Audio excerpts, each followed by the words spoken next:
بسم الله الرحمن الرحيم الحمد لله رب العالمين الرحمن الرحيم مالك يوم الدين إياك نعبد وإياك نستعين اهدنا الصراط المستقيم صراط الذين أنعمت عليهم غير المغضوب عليهم ولا الضالين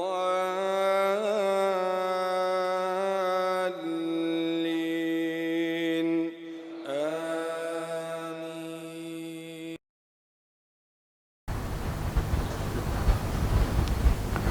إن الحمد لله نحمده ونستعينه ونستغفره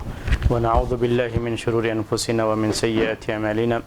من يهده الله فلا مضل له ومن يضلله فلا هادي له وأشهد أن لا إله إلا الله وحده لا شريك له وأشهد أن محمدا عبده ورسوله يا أيها الذين آمنوا اتقوا الله حق تقاته ولا تموتن إلا وأنتم مسلمون يا أيها الناس اتقوا ربكم الذي خلقكم من نفس واحدة وخلق منها زوجها وبث منهما رجالا كثيرا ونساء واتقوا الله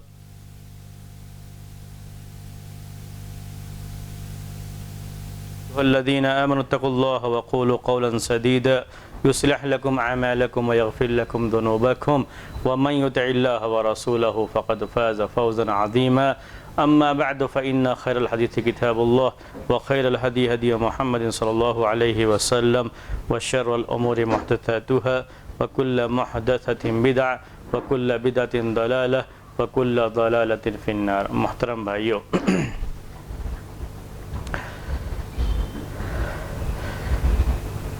عید کی نماز کے تعلق سے بات کئی ہفتوں سے چل رہی ہے، اور پچھلے ہفتے آپ کے سامنے خاص طریقے سے یہ مسئلہ آیا تھا کہ عید کی نماز میں جو تکبیرات زوائد ہیں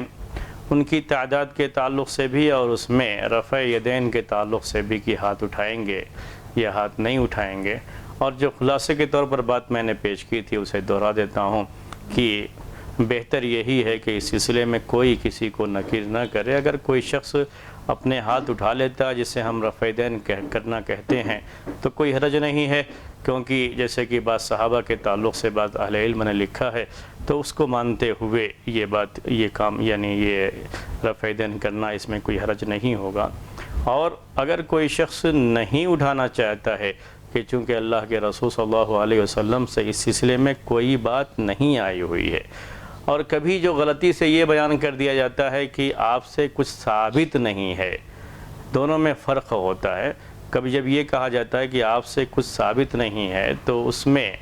ذہن یہ اس طرف چلا جاتا ہے کہ آئی ہیں روایتیں لیکن کوئی اس میں سے ثابت نہیں ہے کہ اللہ کے رسول صلی اللہ علیہ وسلم نے رفع یدین کیا ہے. بلکہ بات یہ ہے کہ آپ کے تعلق سے روایتیں بالکل خاموش ہیں، کوئی تذکرہ ہی کہیں کسی روایت میں نہیں ہے کہ اللہ کے رسول صلی اللہ علیہ وسلم نے کیا ہے یا نہیں کیا ہے. بالکل کسی روایت میں اس کا کوئی تذکرہ نہیں ملتا ہے. ایسے ہی عام صحابہ کے تعلق سے روایتیں اس سلسلے میں بالکل خاموش ہیں. جب اس طرح کی خاموش روایات ہوتی ہیں تو اس مسئلے میں کوئی بہت زیادہ تشدد یا بہت زیادہ سختی کسی بھی مسئلے میں نہیں کرنا چاہیے. اور اگر کوئی کرتا ہے تو بھی کوئی بات نہیں، نکیر کرنے کی ضرورت نہیں. کوئی نہیں کرتا ہے تب بھی کوئی مسئلہ نہیں ہے. دونوں صورتوں میں جو جس طرح سے نماز پڑھ رہا ہے اسے چھوڑ دینا چاہیے. آج جو آپ کے سامنے بات آئے گی اس میں سب سے پہلی بات یہ آئے گی کہ مسائل کے تعلق سے کہ عیدین اور جمعے کی نماز میں تھوڑا فرق یہ ہے کہ عیدین کی نماز میں خطبہ اور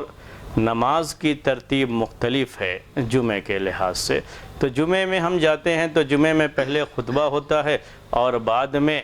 نماز ہوتی ہے جمعے کی. جمعے کے دن ترتیب یہی ہوتی ہے، لیکن عیدین کے دن ترتیب یہ ہوتی ہے کہ جاتے ہیں تو پہلے نماز ہوتی ہے اور بعد میں خطبہ ہوتا ہے. یہی ترتیب ہے، یہی اللہ کے رسول صلی اللہ علیہ وسلم سے ثابت ہے کہ جب آپ جاتے تھے عیدگاہ میں تو پہلے نماز پڑھاتے تھے اور نماز کے بعد آپ لوگوں کو نصیحت کیا کرتے تھے. اس سلسلے میں جو احادیث آئی ہوئی ہیں میں ان میں سے چند حدیثیں آپ کو پڑھ کر کے سناتا ہوں.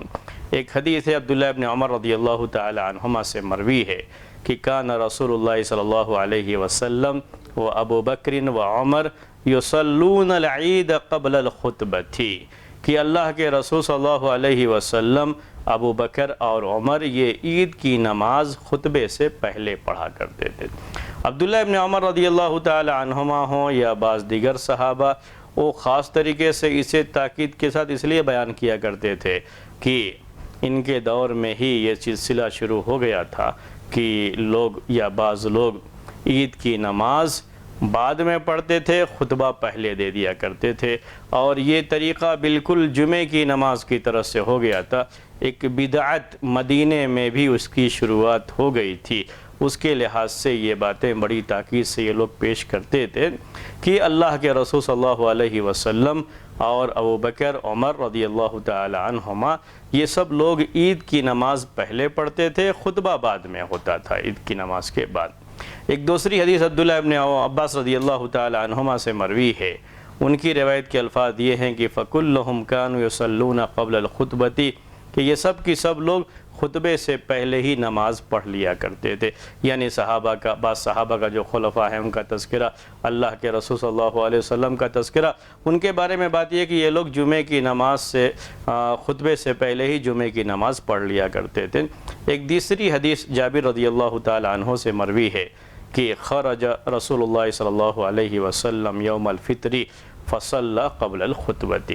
کہ نبی صلی اللہ علیہ وسلم عید الفطر کے دن نکلے تو آپ نے خطبے سے پہلے نماز پڑھائی۔ ابو سعید خدری رضی اللہ تعالی عنہ سے ایک حدیث مروی ہے، وہ کہتے ہیں کہ نبی صلی اللہ علیہ وسلم عید الفطر اور عید الاضحیٰ میں عیدگاہ تشریف لے جاتے تو اول شیء یبدأ بہ الصلاۃ، کہ سب سے پہلے جس چیز سے آپ شروعات کرتے تھے وہ نماز ہوا کرتی تھی، یعنی آپ کی شروعات نماز سے ہوتی تھی۔ اس کے بعد فَيَعِظُهُمْ وَيَأْمُرُهُمْ، آپ لوگوں کو نصیحت کرتے تھے، مختلف باتوں کا حکم دیا کرتے تھے، یعنی خطبہ اس کے بعد ہوا کرتا تھا اور پہلے عید کی نماز ہوتی تھی۔ یہ ساری روایتیں جو ابھی آپ کے سامنے پیش کی گئیں، یہ ساری روایتیں یہ بتاتی ہیں کہ اللہ کے رسول صلی اللہ علیہ وسلم کا طریقہ بھی یہی رہا، یہی طریقہ آپ کے بعد آپ کے خلفاء کا بھی رہا ہے، جنہیں ہم خلفاء راشدین کہتے ہیں، ان کا بھی طریقہ یہ رہا ہے کہ یہ لوگ عید کی نماز پہلے پڑھتے تھے اور اس کے بعد خطبہ دیا کرتے تھے۔ تو عید کی نماز یہ جمعے کی نماز کے برعکس ہے۔ جمعے کی نماز میں جب جاتے ہیں تو پہلے خطبہ ہوتا ہے اور بعد میں جمعے کی نماز ہوتی ہے، لیکن عید کی نماز میں پہلے عید کی نماز ہے، اس کے بعد خطبہ ہے۔ اللہ کے رسول صلی اللہ علیہ وسلم کا یہی طریقہ، اور بقیہ جو ہے خلفاء کے بارے میں بھی تذکرہ بعض روایتوں میں موجود ہے، ابو بکر رضی اللہ تعالیٰ عنہ کے تعلق سے، عمر رضی اللہ تعالیٰ عنہ کے تعلق سے۔ اگر کسی صحابی کا نام نہیں لیا گیا کسی روایت میں تو اس کا مطلب یہ نہیں ہوتا کہ ان کے دور میں اس کا لحاظ نہیں کیا گیا اس لیے نام نہیں لیا گیا، بس ذکر نہیں ہے۔ تو جن صحابہ کا ذکر ہے ان کے بارے میں یہی آیا ہوا ہے کہ یہ لوگ عید کی نماز پہلے پڑھتے تھے، خطبہ بعد میں دیا کرتے تھے۔ صحیح مسلم کی ایک حدیث میں ہے کہ مدینے میں سب سے پہلے اس ترتیب کو بدلا ہے مروان نے، جو کہ خلفائے بنی امیہ کی طرف سے، بنی امیہ کی جو خلافت تھی ان کی طرف سے، ان کی خلافت کی طرف سے مدینے میں یہ گورنر تھا، تو مروان نے سب سے پہلے اس کی شروعات مدینے میں کی تھی کہ وہ ابو سعید خدری رضی اللہ تعالیٰ عنہ، جو ابھی ایک حدیث میں ان کا نام آیا ہوا ہے، وہ ابھی زندہ تھے، مدینے میں موجود تھے، اور جس وقت اس نے یہ کام کیا اس وقت بھی وہ نماز میں بھی موجود تھے۔ صحیح مسلم کی روایت کے مطابق تو صحیح مسلم میں یہ روایت ہے کہ مدینے میں سب سے پہلے شروع کیا ہے اس چیز کو، یعنی پہلے خطبہ بعد میں عید کی نماز، یہ شروع کیا مروان نے۔ تو مروان یہ گورنر تھا، خلیفہ کی طرف سے مدینے کا گورنر تھا، اور یہ خلافت بنی امیہ سے پہلے، بلکہ علی رضی اللہ تعالیٰ عنہ کی خلافت کے تعلق سے بھی اس سے پہلے عثمان رضی اللہ تعالیٰ عنہ تک پوری خلافت تو مدینے میں ہی رہی، یعنی دارالخلافہ، کیپٹل سٹی آپ کہہ لیجئے آج کے زمانے کے لحاظ تو مدینہ ہی تھا، لیکن بعد میں بنو امیہ کے دور میں یہ چیز شام میں ہو گئی تھی، تو اصل خلیفہ تو شام میں رہتا تھا اور مدینے میں اس کی طرف سے کوئی نہ کوئی گورنر ہوگا، مکے میں گورنر ہوگا، تو مدینے میں جو گورنر تھا وہ مروان تھا، اور مروان نے مدینے میں سب سے پہلے شروعات یوں کی کہ پہلے اس نے خطبہ دیا اور بعد میں نماز پڑھائی۔ جب یہ آگے بڑھا خطبہ دینے کے لیے تو ایک شخص نے، بعض روایتوں کے لحاظ سے ایک شخص نے اس کا کپڑا پکڑ کر کے کھینچا۔ صحیح مسلم کی روایت میں یہ الفاظ ہیں کہ اس کا کپڑا پکڑ کر کے کھینچا کہ یہ کیا کر رہے ہو، یہ سنت کی مخالفت ہے، تم پہلے خطبہ دینے جا رہے ہو اور پہلے نماز پڑھانی چاہیے، اللہ کے رسول صلی اللہ علیہ وسلم کا طریقہ یہی تھا۔ اس نے پکڑ کر کے اس کو روکنا چاہا لیکن وہ رکا نہیں۔ اس کے بعد ابو سعید خدری رضی اللہ تعالیٰ عنہ بھی اسی عیدگاہ میں موجود تھے، تو انہوں نے ابو سعید خدری رضی اللہ تعالیٰ عنہ نے کہا کہ یہ بالکل صحیح کہہ رہا ہے، سنت طریقہ یہی ہے کہ پہلے نماز پڑھاؤ بعد میں خطبہ دو۔ تو ابو سعید خدری رضی اللہ تعالیٰ عنہ صحابی رسول ہیں، ان کا اپنا ایک مقام ہے۔ تو ابو سعید خدری رضی اللہ تعالیٰ عنہ کو جب دیکھا کہ یہ کہہ رہے ہیں تو ان کی طرف دیکھ کر کے مروان نے کہا قد ترک ما ہنالک یا ابا سعید، ابو سعید جو تم کہہ رہے ہو یہ سب چھوڑ دیا گیا۔ یہ پہلے کی باتیں تھیں کہ لوگ آ کر کے پہلے نماز پڑھاتے تھے، خطبہ بعد میں دیا کرتے تھے، پہلے کی باتیں ہیں، اسے اب چھوڑ دیا گیا ہے۔ اب اس کے بارے میں تم بیان مت کرو مجھ سے، ہم جانتے ہیں اس چیز کو، پہلے یہ چیز رہی ہے لیکن اسے چھوڑ دیا گیا۔ کیوں چھوڑ دیا گیا؟ اس نے اس کا سبب بھی بیان کیا، کہا کہ پہلے ایسا ہوتا تھا کہ لوگ نماز پڑھ لیے، خطبہ شروع ہوا، امام خطبہ شروع کرتا ہے تو لوگ بیٹھے رہتے تھے، خطبہ سنتے تھے۔ اب حال یہ ہو گیا ہے کہ اگر ہم خطبہ بعد میں دیں گے تو شاید خطیب کے علاوہ عیدگاہ میں کوئی نہ بچے، اسی لیے ہم کو یہ پہلے، میں اپنی طرف سے یہ لفظ استعمال کیا ہوں لیکن اس کے جو الفاظ صحیح مسلم میں ہیں وہ یہ ہے کہ لوگ چونکہ چلے جاتے ہیں اٹھ کر کے، اس لیے خطبہ ہم پہلے دے رہے ہیں تاکہ لوگ خطبہ سنیں اور عید کی نماز بعد میں ہوگی۔ عید کی نماز نہیں ہوئی ہے تو لوگ بیٹھے رہیں گے نماز کے انتظار میں۔ اگر ہم نے خطبہ پہلے نہیں دیا، عید کی نماز پہلے پڑھائی تو لوگ نماز پڑھ کر کے چلے جائیں گے، اسی لیے اب یہ چیز چھوڑ دی گئی۔ یہ مروان نے یہ بات کہی، اس کا مطلب یہ ہوا کہ جس وقت مروان نے یہ بات کہی ہے اور اس نے جو یہ کام کیا ہے، اس کی طرف سے ہونے والا یہ کام خود وہ جانتا ہے کہ یہ کام اللہ کے رسول صلی اللہ علیہ وسلم کی سنت کے خلاف رہا ہے، طریقے کے خلاف رہا ہے۔ مدینے میں جو چیز تھی اس کے پہلے، مروان سے پہلے،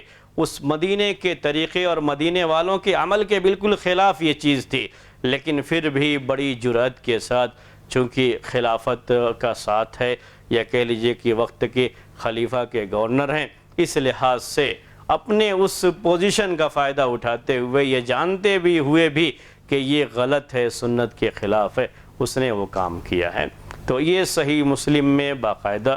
صحیح سند کے ساتھ، صحیح مسلم کی حدیث سے بھی صحیح ہی ہوتی ہے، یہ کہنے کی ضرورت نہیں ہے، بالکل ثابت ہے یہ کہ سب سے پہلے مروان نے مدینے میں اس کی شروعات کی تھی۔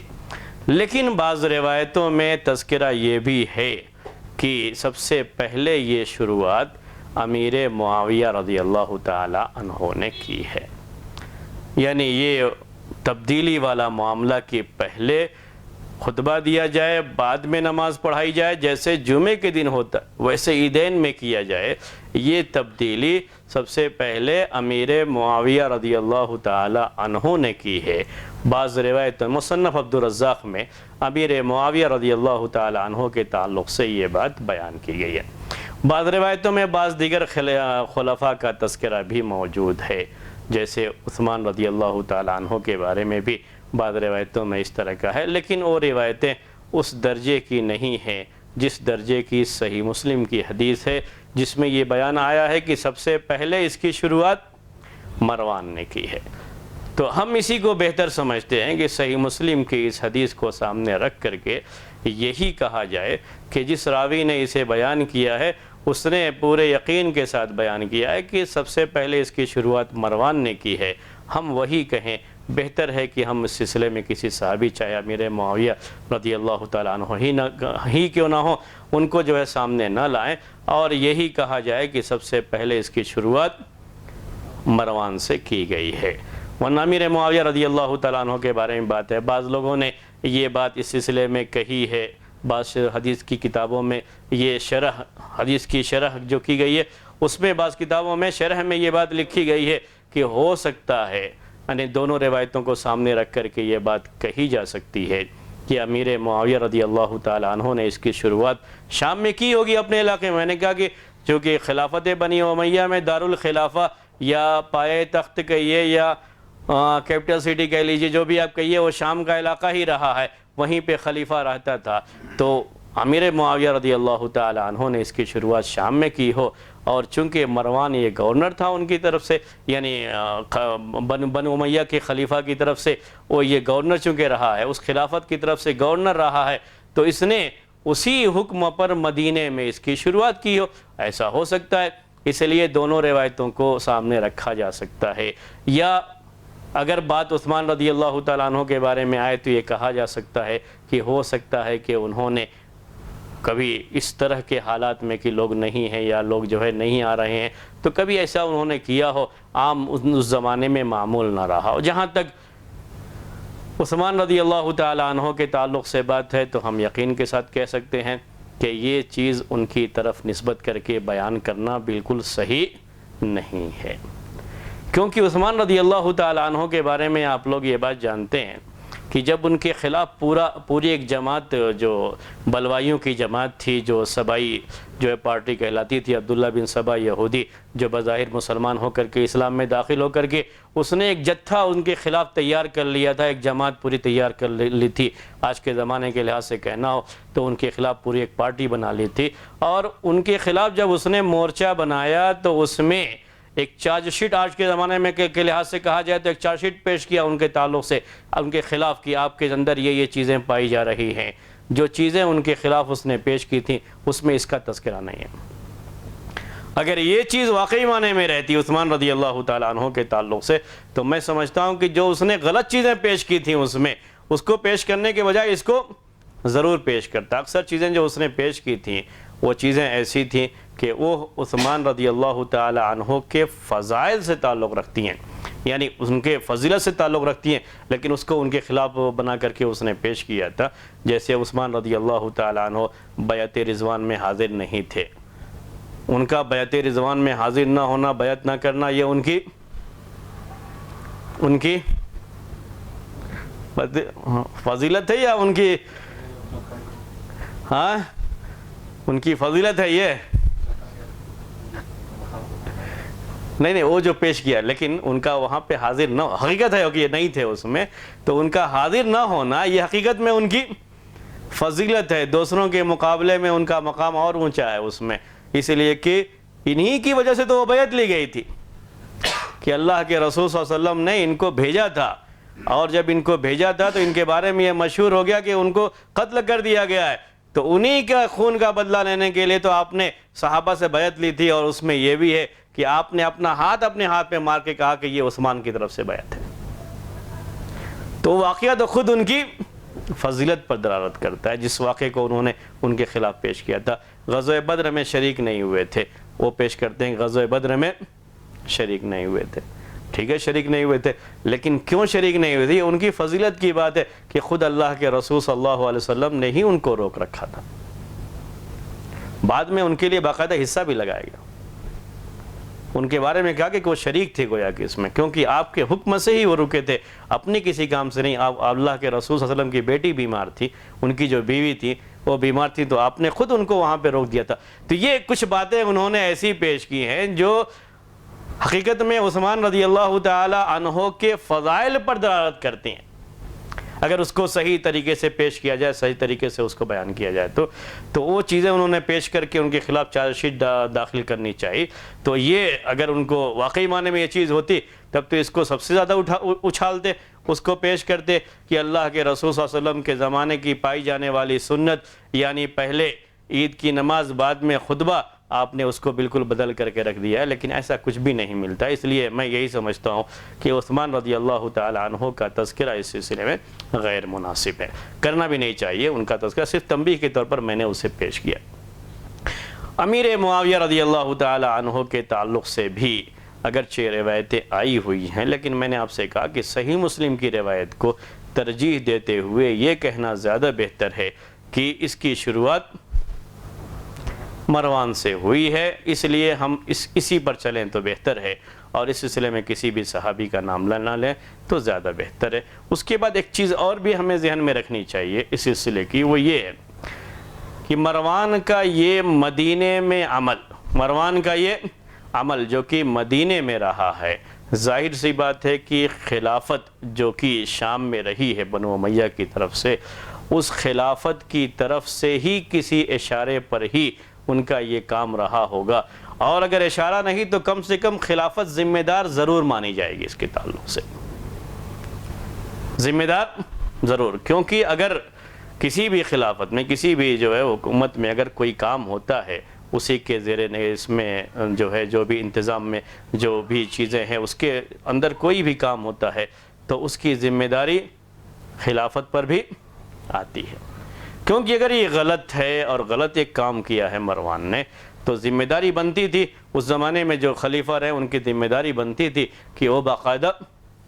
اس کا نوٹس لیں اور اس کو اس سلسلے میں تنبیہ کریں، لیکن ایسی کوئی بات نہیں ملتی ہے، اور لگتا یہ ہے کہ یہ سلسلہ مروان نے شروع کیا اور یہ سلسلہ خلافت بنی امیہ میں چلا ہے کہ باقاعدہ اسی روش پر یہ قائم رہے۔ بعد میں عمر بن عبدالعزیز رضی اللہ تعالی عنہ ممکن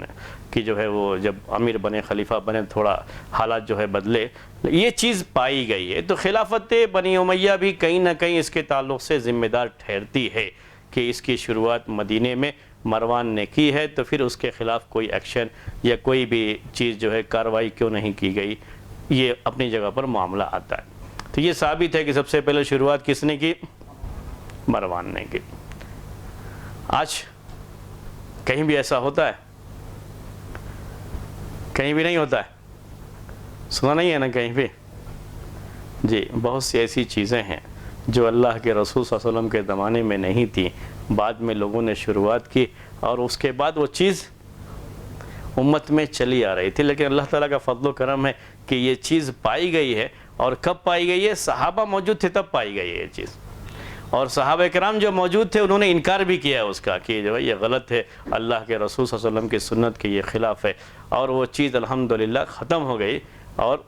سلسلہ یہ امت میں چلا نہیں ہے، جیسے بہت ساری بدعتوں کا سلسلہ یہ ہے کہ چلتا رہا، بعد میں لوگ اس پر جو ہے عمل کرتے رہے، لیکن یہ سلسلہ چلا نہیں ہے۔ تو طریقہ اب سارے مذاہب میں یہی ہے، چاہے وہ فقہ حنفی کے لحاظ سے ہو، فقہ شافعی، فقہ مالکی یا فقہ حنبلی کے لحاظ سے ہو، کسی بھی فقہ کے لحاظ سے ہو، ہر ایک کے یہاں طریقہ یہی ہے جو اللہ کے رسول صلی اللہ علیہ وسلم کے زمانے میں تھا کہ پہلے نماز عیدین میں اور خطبہ بعد میں۔ اللہ کے رسول صلی اللہ علیہ وسلم کا طریقہ یہی تھا، اور یہی طریقہ اللہ کے فضل و کرم سے ابھی بھی یہ چیز موجود ہے، امت میں ہر جگہ پائی جاتی ہے۔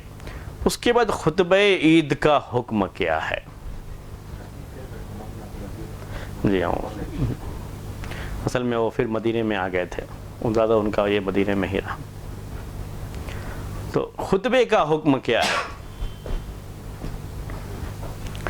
خطبے کا حکم، جہاں تک جمعے کی نماز کے تعلق سے بات اس سے پہلے آپ کے سامنے آئی، تو یہ بات آپ سے آئی تھی کہ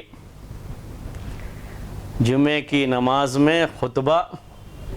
واجب ہے اور خطبہ سننا بھی واجب ہے، ضروری ہے۔ جو بھی جمعے کے نماز میں حاضر ہوئے ہیں ان کے لیے ضروری ہے کہ جمعے کا خطبہ سنیں۔ عیدین کے خطبے کا حکم کیا ہے؟ ہاں، سنت ہے، واجب نہیں ہے۔ جی، ویسے میں صرف ایسے ہی آپ کو پیش کر دیا ہوں، ورنہ اسے بیان نہیں کرنا چاہیے، ورنہ لوگ کبھی کبھی اس طرح کی باتیں کہنے لگتے ہیں کہ آپ لوگوں نے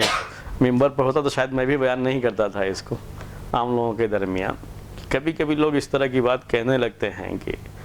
اللہ کا فضل و کرم ہے، یہ آپ عیدین میں دیکھتے ہوں گے جہاں بھی عید کی نماز کو جاتے ہوں گے کہ عید کی نماز کے بعد بھی لوگ بیٹھے رہتے ہیں اور بہت شوق سے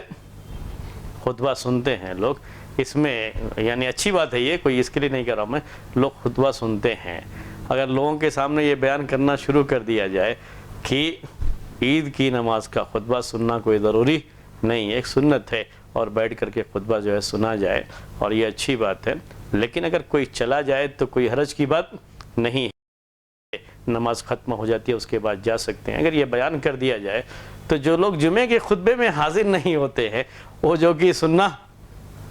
ضروری ہے، ظاہر سی بات ہے کہ اس سے ضرور فائدہ اٹھانے کی کوشش کریں گے، تو اچھا یہی ہے کہ لوگوں کے سامنے اس کو زیادہ بیان نہ کیا جائے، لیکن حکم چونکہ ہم یہاں پر فقہی مسائل پیش کر رہے ہیں تو اس کے لحاظ سے حکم کے طور پر آپ کے سامنے یہ پیش کر رہے ہیں کہ یہ خطبہ سننا واجب فرض نہیں ہے بلکہ یہ سنت ہے۔ اللہ کے رسول صلی اللہ علیہ وسلم سے اس سلسلے میں یہ بات آئی ہے کہ آپ صلی اللہ علیہ وسلم نے ارشاد فرمایا اِنَّا نَخْطُبُ فَمَنْ أَحَبَّ أَنْ يَجْلِسَ لِلْخُطْبَةِ فَلْيَجْلِسْ وَمَنْ أَحَبَّ أَنْ يَذْهَبَ فَلْيَذْهَبْ کہ ہم خطبہ دیں گے۔ آپ نے نماز کے بعد صحابہ سے کہا کہ ہم خطبہ دیں گے، تم میں سے جو بھی بیٹھنا چاہے بیٹھے اور جو جانا چاہے وہ جا سکتا ہے۔ تو آپ کی طرف سے یہ گنجائش جو ملی ہوئی ہے، یہ گنجائش اسی وجہ سے ملی ہوئی ہے کہ یہ واجب نہیں ہے۔ اگر واجب ہوتا تو یہ گنجائش کی بات نہیں ہوتی تھی۔ پھر بھی یہ امت میں جو بڑا طبقہ ایسا ہی ہے کہ وہ لوگ جمعے کے دن بیٹھ کے خطبہ سنتے ہیں، خطبہ سننے کے بعد ہی عیدگاہ سے جاتے ہیں۔ یہ اچھی بات ہے اور یہ چیز باقی رہنی چاہیے، اسی لیے زیادہ اس چیز کو حکم کے طور پر لوگوں کے سامنے عام کرنے کی ضرورت نہیں ہے۔ کبھی تراویح والی بات یاد آ جاتی ہے جب اس طرح کا مسئلہ آتا ہے، تو تراویح کی نماز کے تعلق سے امت میں جو شوق پایا جاتا ہے اور جو لوگوں میں اس کے تعلق سے رغبت پائی جاتی ہے کہ اس کا اہتمام بعض اوقات لوگ فرض نماز سے بھی زیادہ کرتے ہیں اور باقاعدہ سوال بھی کرتے ہیں اگر کوئی شخص حاضر نہیں ہوتا کہ آپ کو میں نے تراویح میں دیکھا نہیں، آپ کو میں نے تراویح میں دیکھا نہیں۔ فرض نمازوں کے بارے میں سوال نہیں کرتے لیکن تراویح کے بارے میں سوال کرتے ہیں، اہتمام فرض نمازوں سے بھی زیادہ ہو گیا ہے۔ پھر بھی ہم اس کو بہتر نہیں سمجھتے کہ لوگوں کے سامنے بیان کیا جائے کہ تراویح کی نماز تو کوئی واجب نہیں ہے، کوئی نہیں آتا ہے تو کوئی بات نہیں، فرض نماز میں آیا، عشاء کی نماز پڑھا کافی ہے، تراویح پڑھنا کوئی ضروری تھوڑی نہ ہے، ایسا بیان کرنا کوئی ضروری نہیں۔ جو لوگ فرض کی نمازوں میں آنے کو اہمیت نہیں دیتے پھر وہ تراویح میں کیا حاضر ہوں گے، آپ خود بھی سوچ سکتے ہیں۔ تو اس طرح سے ایک چیز اگر ہے، اگر کوئی خوبی ہے پائی جا رہی ہے، اگرچہ کہ وہ سنت ہی ہے پھر بھی لوگوں کا اہتمام ہے تو وہ اہتمام باقی رہے، اس کے لیے بیان کرنے کی ضرورت محسوس نہیں کی جاتی ہے۔ تو معاملہ عید کے خطبے کے تعلق سے بھی ایسے ہی ہے، اس کو بہت زیادہ میں آپ لوگوں کے سامنے میں نے یہ چونکہ ایک شرعی مسئلہ ہے وہ میں نے پیش کیا ہے، لیکن بہت زیادہ عام کرنے کی ضرورت نہیں ہے لوگوں کے سامنے۔ اس کے بعد نماز عید میں خطبہ ایک ہوگا یا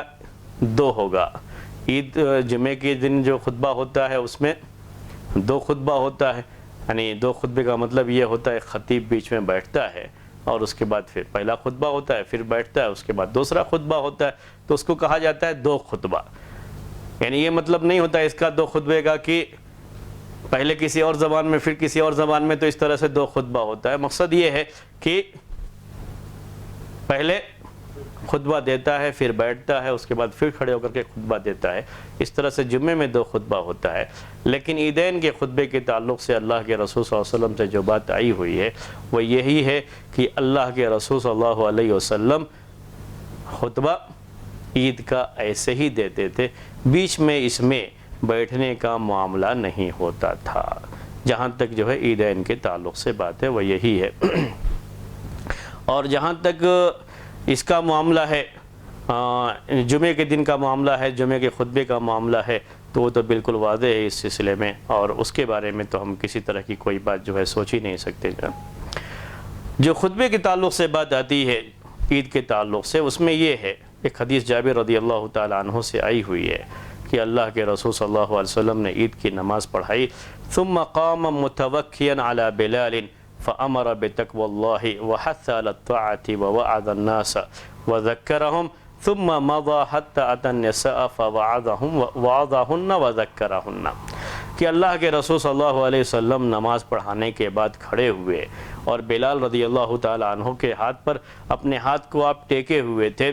اور آپ نے صحابہ کو حکم دیا تقوی کا، انہیں اللہ کی اطاعت پر، اللہ کے رسول کی اطاعت پر، فرما برداری پر جو ہے ابھارا، لوگوں کو نصیحت کی، لوگوں کو یاد دہانی کرائی، ان کی تذکیر کی، اس کے بعد عورتوں کی طرف گئے اور عورتوں کو بھی آپ نے نصیحت کیا۔ اس طرح کا بیان ہے۔ تو یہ جو حدیثیں پائی جاتی ہیں اس کی روشنی میں یہ بات کہی جاتی ہے کہ اللہ کے رسول صلی اللہ علیہ وسلم سے جو روایتیں ثابت ہیں اس میں یہی ہے کہ آپ نے خطبہ دیا، لیکن دو خطبوں کے تعلق سے کسی بھی واضح اور کسی صحیح حدیث میں اس کا واضح انداز میں تذکرہ نہیں ہے کہ جیسے آپ جمعے کے دن خطبہ دیا کرتے تھے بالکل اسی طریقے سے عید کا بھی خطبہ دیتے رہے ہوں۔ اور جہاں تک یہ معاملہ ہے کہ عید کے خطبے کو ہم جمعے کے خطبے پر ہی قیاس کر سکتے ہیں، اسی کے تعلق سے اس کے بارے میں سوچ سکتے ہیں، تو یہ بات بھی نہیں کہی جا سکتی، کیونکہ عید کا یہ خطبہ میدان میں ہوتا ہے اور جمعے کا خطبہ مسجد میں۔ جمعے کے خطبے کے لیے اللہ کے رسول صلی اللہ علیہ وسلم نے باقاعدہ ممبر بنوایا تھا اور ممبر پر یہ خطبہ آپ دیا کرتے تھے۔ میدان کے تعلق سے یہ باتیں نہیں ملتی ہیں کہ اللہ کے رسول صلی اللہ علیہ وسلم نے وہاں ممبر کا اہتمام کیا ہو۔ اور یہ بھی ہے جیسا بھی میں نے آپ سے کہا کہ اس خطبے کے تعلق سے یہ بات بھی اپنی جگہ پر ثابت ہے کہ اللہ کے رسول صلی اللہ علیہ وسلم نے عید کے خطبے کو جمعے کے خطبے جیسا واجب اور فرض قرار نہیں دیا ہے۔ آپ نے اس میں لوگوں خود آپ نے تفریق کیا ہے اس خطبے کے تعلق سے۔ اور یہ بھی آپ جانتے کہ عید کا یہ خطبہ اور ترتیب، نماز کی ترتیب الگ ہے جمعے سے۔ جب کئی چیزوں میں وہ الگ ہے تو پھر وہ بالکل خطبہ ویسے ہی جیسے جمعے کا خطبہ رہا ہو، یہ کہنا ذرا یعنی قیاس کرنا اس مسئلے پر ذرا چیز محل نظر ہوگی، کیونکہ یہ الگ جب کئی چیزوں میں جو عید کا خطبہ جمعے کے خطبے سے الگ ہے تو پھر کسی چیز میں یکسانیت کے لیے کوئی واضح دلیل کی ضرورت پڑتی ہے، واضح دلیل ہونی چاہیے۔ تاہم جو لوگ باقاعدہ ممبر بنائے جانے کے، ممبر رکھنے کے قائل رہے ہیں مسجد عیدگاہ کے اندر بھی، کہ جیسے مسجد میں ممبر ہے ویسے ہی باقاعدہ ممبر، اور پھر ممبر پر عیدگاہ میں خطبہ دینے کے تعلق سے جب وہ ممبر ہے تو اس سلسلے میں ان کے یہاں یہ چیزیں بھی رہیں کہ وہ بیچ میں بیٹھنے کا بھی یہ رہا ہے کہ بیچ میں بیٹھتے تھے اور اس طرح کی چیزیں ہو جاتی تھی۔ بعض روایتیں اللہ کے رسول صلی اللہ علیہ وسلم کے تعلق سے بھی پیش کی جاتی ہیں، لیکن عام طریقے سے محدثین نے ان روایتوں پر کلام کیا ہے جس میں بیچ میں بیٹھنے کی بات، یعنی جیسے جمعے کا خطبہ ہوتا ہے ویسے عید کے خطبے کے تعلق سے جو تفصیلات بیان کی جاتی ہے اس کو عام طریقے سے محدثین نے ضعیف قرار دیا ہے۔ اور اللہ کے رسول صلی اللہ علیہ وسلم کا جو طریقہ عید کے خطبے میں رہا کہ آپ نے مردوں کو پہلے نصیحت کیا، پھر عورتوں کی طرف گئے ان کو نصیحت کیا، یہ آپ کا طریقہ بتاتا ہے کہ عورتوں کی جماعت الگ ہوتی تھی عید کے اندر اور باقاعدہ آپ جا کر کے ان کو نصیحت کرتے تھے۔ آپ کا الگ سے ان کو نصیحت کرنا اس زمانے کے لحاظ سے یہ چیز رہی کہ آپ نے عورتوں کو الگ سے نصیحت کیا ہے۔ الگ سے نصیحت کرنا چونکہ ثابت ہے، آج کے زمانے میں یہ چیز ثابت ہونے کے باوجود بھی چونکہ آواز ان تک پہنچنا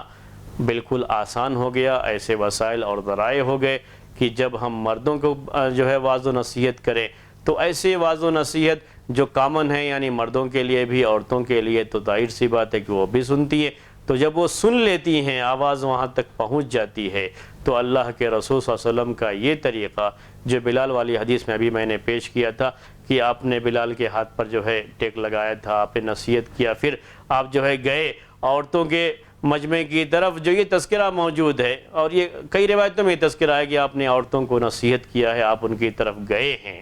تو یہ ساری چیزیں جو ایک سنت آپ کی رہی ہے آج کے دور میں، چونکہ ایک ضرورت ہے، یہ ضرورت کے لحاظ سے یہ چیز تھی، اب وہ ضرورت ختم ہو گئی ہے تو اب اس سنت کا مسئلہ ختم ہو جائے گا، الگ سے عورتوں کے مجمع میں اب جانے کی کوئی ضرورت باقی نہیں رہے گی، بلکہ جب مردوں کو نصیحت کی جائے گی، جو خطبہ دیا جائے گا اس میں عورتوں کا بھی خیال کیا جائے، عورتوں کی نصیحت ان کو بھی جو ہے کچھ سکھانا، کچھ سمجھانا، ان کے کچھ مسائل بھی اس میں ذکر کیے جائیں، خصوصی طور پر ان کے لیے جو نصیحت ہوتی ہے اس کو بھی کی جائے، عورتوں کا بھی اس میں خیال کیا جائے اور مشترکہ ایک ہی خطبہ دونوں کے لیے ہو، جیسا اللہ کے رسول صلی اللہ علیہ وسلم جمعے کے خطبے میں کیا کرتے تھے، کیونکہ وہ خطبہ وہ آواز عورتوں تک بھی پہنچ جاتی تھی، مسجد میں وہ بھی رہتی تھی، الگ الگ منزلوں کا معاملہ نہیں تھا تو الگ سے خطبہ دینے کی ضرورت نہیں پیش آتی تھی۔ عید کی نماز میں تعداد زیادہ، پھر الگ جو ہے ان کے لیے جو انتظام ہوتا تھا وہاں تک جا کر کے آپ کو نصیحت جو کرنی پڑتی تھی اس کی ضرورت باقی نہیں رہ گئی۔ عید کے خطبے کے تعلق سے ایک بات یہ بھی ذہن میں رہے کہ اللہ کے رسول صلی اللہ علیہ وسلم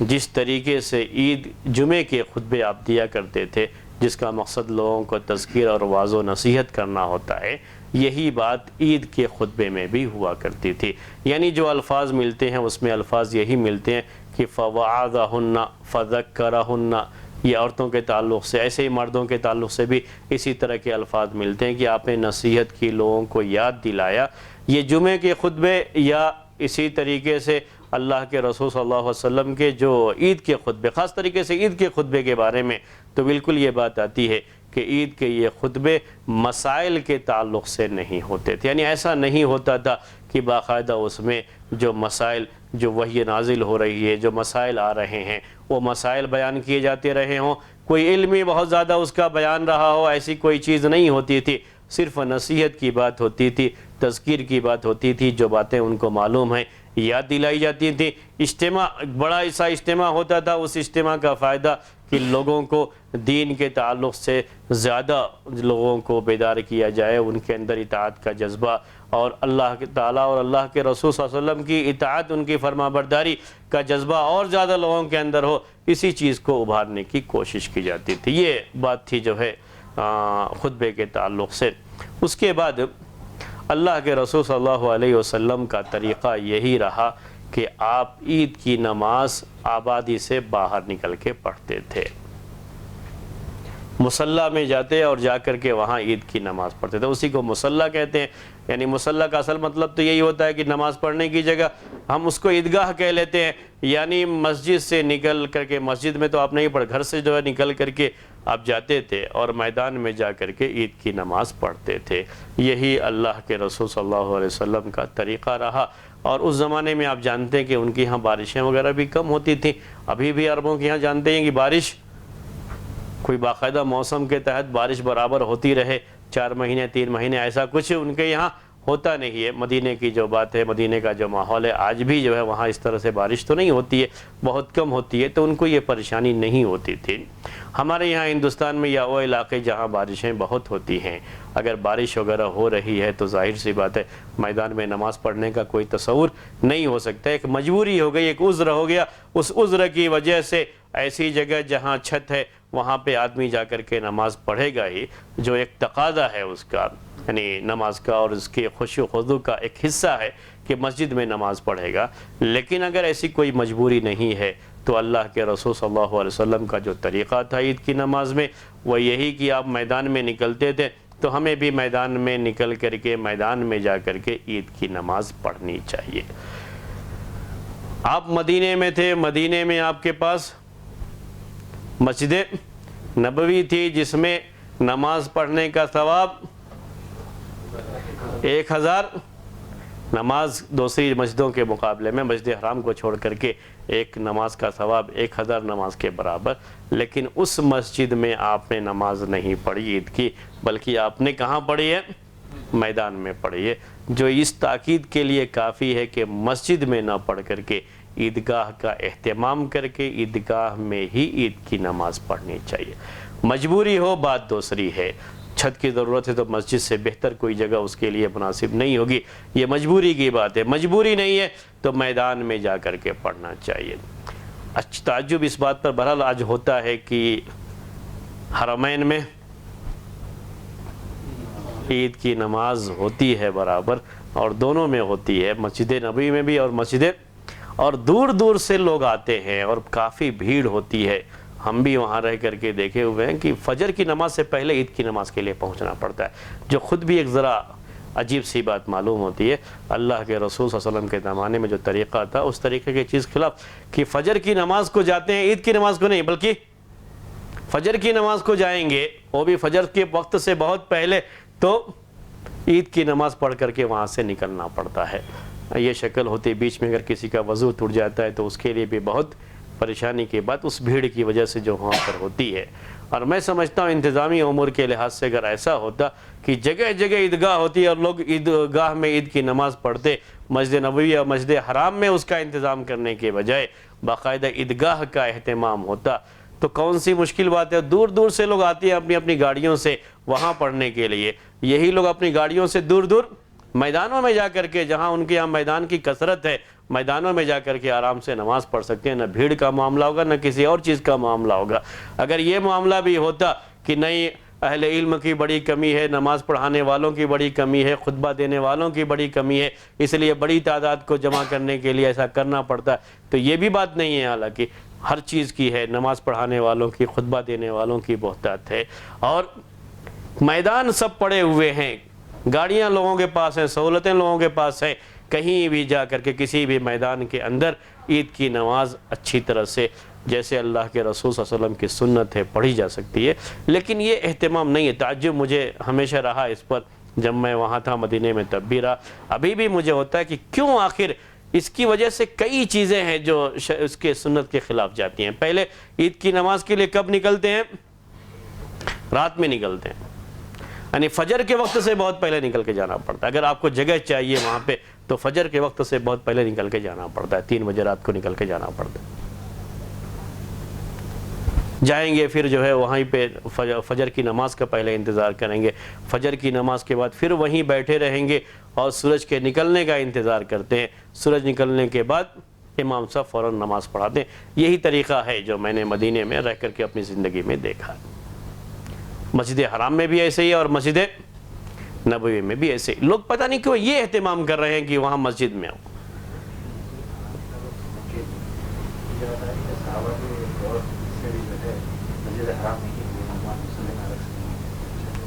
مجھے اس کے بارے میں تو یہ نہیں، لیکن مسجد نبوی کے بارے میں تو یہ بالکل قطعی بات ہے۔ مسجد نبوی کے بارے میں تو یہ قطعی بات ہے، لیکن وہاں ہوئی بول کر کے میرے اس میں کوئی ایسی روایت تو ذہن میں نہیں ہے۔ اور مکے میں یہ عمل جو ہے درست ہے، مدینے میں کسی طریقے سے درست نہیں ہے۔ ہاں، مکے کے تعلق سے بھی بہرحال جب تک کوئی بہت واضح کسی صحابہ کے دور سے جو ہے کوئی ثابت نہیں ہے کہ مسجد حرام کے علاوہ کہیں نماز عید قائم، یعنی مسجد حرام میں ہوئی ہے بول کر کے یہ لفظ بھی یہ اصل چاہیے، یہ جو مسجد نماز وہیں پہ ہوتی رہی، کبھی بھی باہر کسی نے نہیں پڑھا ہے، تو یہ خود بھی آپس میں یہ چیز جو ہے محل نظر ہوگی۔ جو اللہ کے رسول صلی اللہ علیہ وسلم کا طریقہ رہا اور یہی طریقہ جو ہے کہ عیدگاہ میں جا کے نماز پڑھنے کا، اگر کہیں بھی واقعی معنی میں یہ اور بالکل واضح الفاظ میں ثابت ہو، تب بھی سنت کے درجے میں وہ چیز نہیں آئے گی۔ جو اللہ کے رسول صلی اللہ علیہ وسلم کی سنت ہے اس کے مقابلے میں اگر کسی صحابی سے بھی وہ چیز ثابت ہو جائے تو اس درجے میں وہ چیز نہیں آتی، جب تک یہ ثابت نہ ہو جائے کہ اللہ کے رسول صلی اللہ علیہ وسلم نے ہی اس طریقے کو وہاں پر رائج کیا ہے۔ یہ آپ کے دور میں ہی اس کی شروعات باقاعدہ ہو گئی تھی مکے میں، اور ایسے ہی لوگ نماز پڑھتے رہے۔ وہ جو اس کی بات ہے، یعنی کیا کہتے ہیں اس کو، حج کی، تو وہ معاملہ دوسرا ہے، ان کے لیے عید کا مسئلہ تو نہیں ہوتا ہے، لیکن یہ جو نماز کے تعلق سے مسئلہ یہ بہت زیادہ جو ہے یہ عجیب سا لگتا ہے، اور پھر اس کے لیے اتنی بڑی بھیڑ جو ہے جمع اکٹھا کرنا۔ جی صحابہ کی وجہ سے یہ اللہ کے رسول جو ہے مدینے میں تھے، ہاں، مکے میں بھی جو ہے اس کے علاوہ کہیں سے ثابت نہیں ہے، مسجد حرام ہی میں ہوتی تھی، تو دور نبی میں ہی ہوتا تھا۔ نہیں، یہ ثابت ہونا کہ دور نبی میں ایسا ہوا، اصل میں یہ کیا چاہ رہا ہوں کہ ثابت ہونا بہت ضروری ہے، کیونکہ مکہ تو فتح ہو گیا تھا 8 ہجری میں،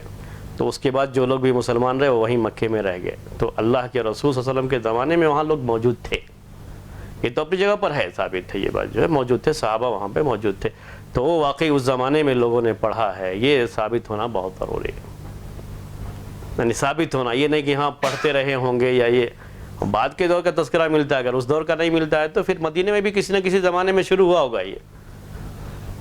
بعد میں شروع ہونے کا دلیل کے طور پر اس کو نہیں پیش کر سکتے، لیکن یہ چونکہ مجھے اس کے بارے میں نہیں علم ہے تو میں اس کے بارے میں نہیں کہہ رہا ہوں۔ مدینے کے تعلق سے تو بالکل یہ ہے کہ اللہ کے رسول صلی اللہ علیہ وسلم نے ہمیشہ کہاں پڑھا ہے؟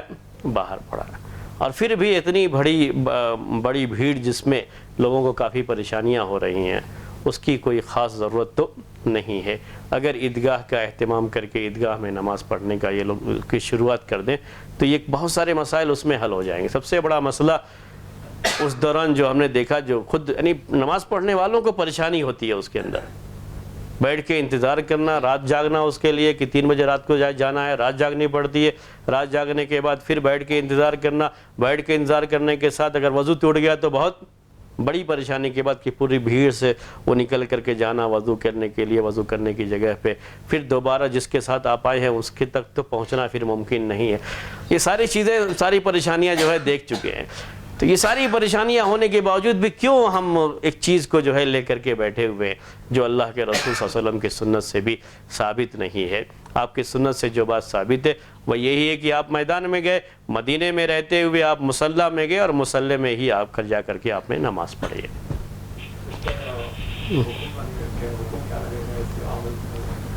کوئی حکم نہیں, مطلب یہ ہے کہ جو ایک سنت کے خلاف چیز ہے, ایک سنت کے خلاف چیز ہے جو اللہ کے رسول صلی اللہ علیہ وسلم کا طریقہ تھا اس کے خلاف چیز ہے. بدعت کا لفظ اس پر جو ہے استعمال تو نہیں کیا جاتا, لیکن جو طریقہ تھا اللہ کے رسول صلی اللہ علیہ وسلم کا اس طریقے کے یہ خلاف ہے. بدعت کا ہے, اچھا ہو سکتا ہے انہوں نے کہا.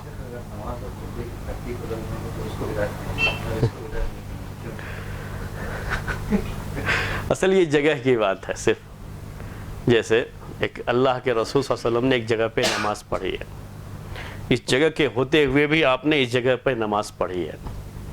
تو اس جگہ پہ نماز پڑھنا آپ کی سنت تو قرار پایا. لیکن اس جگہ کو چھوڑ کر کے اس جگہ پہ آپ نماز نہیں پڑھ سکتے,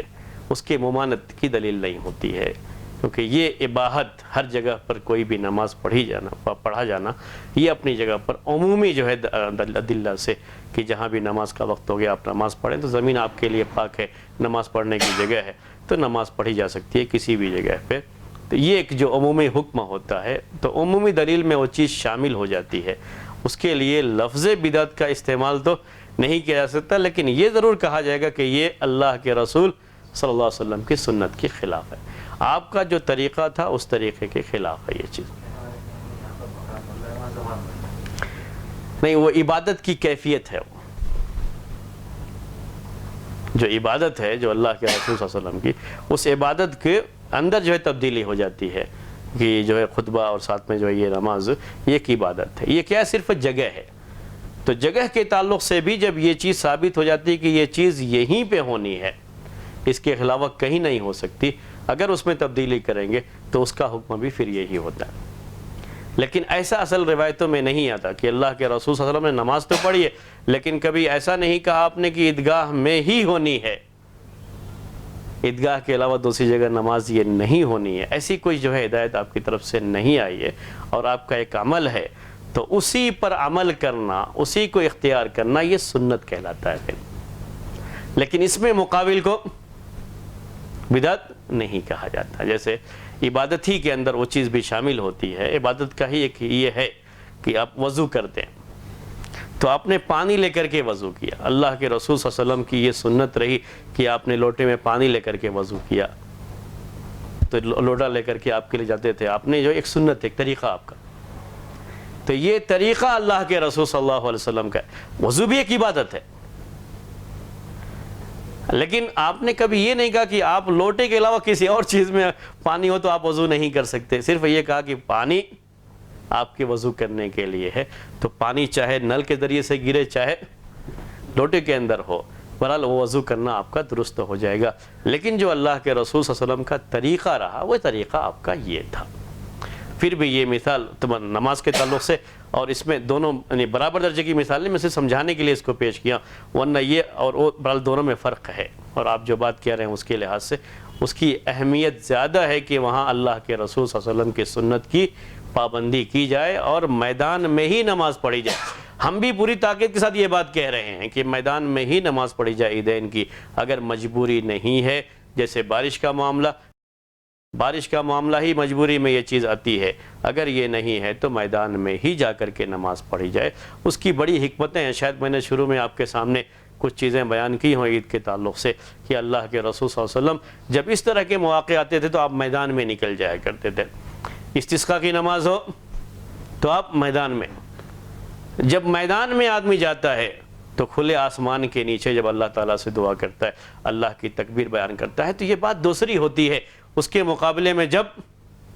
عمارت کے اندر ہوتا ہے. تو طریقہ یہی ہے, جانا وہیں چاہیے, وہیں پہ نماز پڑھنی چاہیے. یہی اللہ کے رسول صلی اللہ علیہ وسلم کا طریقہ ہے. ہم بھی بڑی سختی کے ساتھ یہ بات کہتے ہیں اور یہی اس کا اہتمام ہونا چاہیے. اگر کہیں جگہ نہیں ہے تو باقاعدہ جیسے مسلمان مسجدوں کا اہتمام کرتے ہیں ویسے ان کو عیدگاہ کا بھی اہتمام کرنا چاہیے، ان کے لیے عیدگاہ ہونی چاہیے جہاں جا کر کے وہ نماز پڑھ سکے. جس عیدگاہ کو دیگر جو ہے کاموں میں جو اپنے بہت سارے میدان یہ وہ ضرورت پڑتی رہتی ہے، لوگ مختلف جو ہے چیزوں کو کرائے پر لیتے ہیں. آپ دیکھتے ہیں شہروں کے اندر کرتے ہیں، کیوں نہیں اپنی ایک جگہ بنا لیتے جہاں وہ عید کی نماز بھی پڑھیں اور دوسرے دنوں میں، عید کے علاوہ دوسرے دنوں میں مختلف پروگراموں کے لیے بھی اس جگہ کو استعمال کر سکتے ہیں، بجائے اس کے کہ مختلف چیزوں کو جو ہے کرائے پر لیں. اسی کو چاہیں تو شادی کے موقع پر پنڈال بنا کر کے شادی کی استعمال کر سکتے ہیں. کیا ہے اس میں کوئی پابندی کی بات تو نہیں کہ وہ تو عید کی نماز اپنے وقت پر ہوگی، اس کے اندر دوسرے اب مواقع پر اس طرح سے فائدہ اٹھا سکتے ہیں. اس کے اندر کوئی پابندی تو شریعت کی طرف سے نہیں ہے. عید کا یہ کھانا، یعنی عید کی بات کر رہا ہوں میں، شادی کے تعلق سے اگر کوئی اس کا ولیمہ مسجد کے اندر بھی ہو جائے تو ابھی اس پر بھی کوئی پابندی نہیں ہے، کھانے کا کوئی انتظام کر دے تو وہ کوئی ایسی پابندی کی بات تو نہیں ہے کہ شریعت میں یہ پابندی ہے. اللہ کے رسول صلی اللہ علیہ وسلم کے زمانے میں مسجد کو جو ہے اور بہت سارے کاموں میں بھی استعمال، جبکہ وہ مسجد ہے، یہ تو صرف ایک زمین ہوگی، دوسرے اوقات میں اس کا استعمال دوسری چیزوں کے لیے بھی ہو جائے تو کوئی نہیں. میں کہنا ہی چاہ رہا ہوں کہ باقاعدہ اس کا اہتمام کرنا چاہیے، جگہ ہونی چاہیے ان کے لیے، اور اس جگہ میں جا کر کے لوگ عید کی نماز پڑھیں، میدان کا خیال رکھیں. لیکن ان سب کے باوجود بھی میں اصل میں لفظ بدعت کے استعمال میں ذرا بہت بخیل ہوں. میں اپنے تعلق سے آپ کے سامنے جو ہے یہ بات بیان کر دیتا ہوں، جلدی اس لفظ کو استعمال کہ ذرا بہت سوچ سمجھ کر کے ہی کرتا ہوں بہت سارے لوگوں کے عمل کے تعلق سے. حالانکہ میں بھی اس کو غلط ہی سمجھتا ہوں، لیکن اس کو بالکل جو ہے بدعت کا لفظ جو کل بدعت ضلالہ جو اس میں آتا ہے جلدی استعمال نہیں کرتا ہوں. تھوڑا جہاں تک ہو سکے کسی کے تعلق سے ایکسکیوز جسے کہتے ہیں، معذرت جو ہے ان کی طرف سے تو جو ہے اس کی پوری کوشش کرتا ہوں اس کے بعد ہی. لیکن اس کا میں قائل ہوں پورے طریقے سے کہ عید کی نماز میدان میں ہونی چاہیے، اور یہی اللہ کے رسول صلی اللہ علیہ وسلم کا طریقہ اور آپ کی سنت ہے، اور اسی کا پورا اہتمام ہونا چاہیے. اس سلسلے میں چاہے مسجد نبوی ہی کیوں نہ ہو اور مسجد حرام کے تعلق جب تک بات نہ آ جائے پورے طریقے سے سامنے، تب تک یہ بات مسجد چاہے جو بھی ہو اپنی جگہ پر اس مسجد کی اہمیت نماز کے تعلق سے ہے. لیکن عید کی نماز کے تعلق سے اہمیت یہ ہے کہ عید کی نماز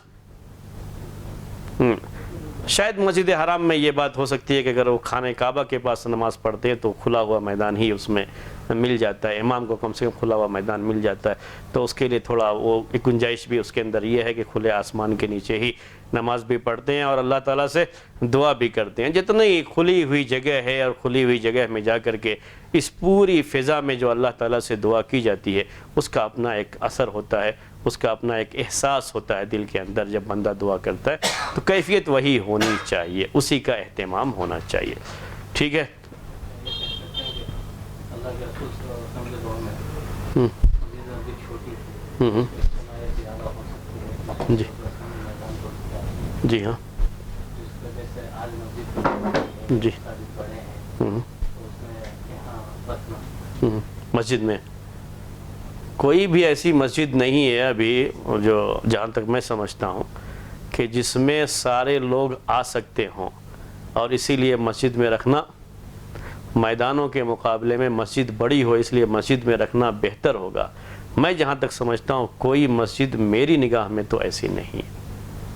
جتنی مسجدیں یعنی بنگلور کا ہی معاملہ لے لیں، اگر کبھی ہو جاتا ہے کہ بارش کی وجہ سے مسجد میں رکھنا ہے تو ابوبکر میں 2 مرتبہ نماز کرنی پڑتی ہے. میدان میں آسانی سے پڑھ سکتے ہیں، مسجد میں 2 مرتبہ عید کی نماز ہوگی، کیونکہ 1 مرتبہ میں پورے لوگ نہیں آتے. جو لوگ جمعے کو نہیں آتے وہ بھی عید کی نماز کو آتے ہیں. وہ بھی ہمیں سوچنا چاہیے کہ جو ہے عید کی نماز میں آنے والوں کی تعداد اور تمام نمازوں کے مقابلے میں زیادہ ہوتی ہے، تو اس کے لیے میدان زیادہ مناسب ہے، مسجد زیادہ مناسب نہیں ہے. لوگ شادی حال بھی کرائے پہ لیتے ہیں اور اس میں عید کی کرائے پر لے کر کے عید کی نماز پڑھتے ہیں. یہ کیا وہ اہتمام نہیں، کھلے میدان میں جانے کا وہ اہتمام نہیں ہے. یعنی مسجد ہی ہو یہ لوگوں کے ہاں زیادہ یہ اہمیت نہیں ہے، بلکہ کیا ہے آبادی کے اندر ہی رہ کر کے پڑھنا چاہتے ہیں اور زیادہ دور جانا نہیں چاہتے. یہ مسئلہ صرف اس کے اندر. بعض جگہوں پر اس سے بھی زیادہ بری حالت جو ہم نے سنی وہ یہ ہے کہ مرد لوگ تو عیدگاہ میں چلے جاتے ہیں اور عورتیں مسجد میں پڑھتی ہیں. عورتیں مسجد میں، مرد لوگ عیدگاہ چلے جائیں گے. یہ زیادہ پریشانی کی بات ہے. میں سنا تو مجھے بہت تعجب ہوا کہ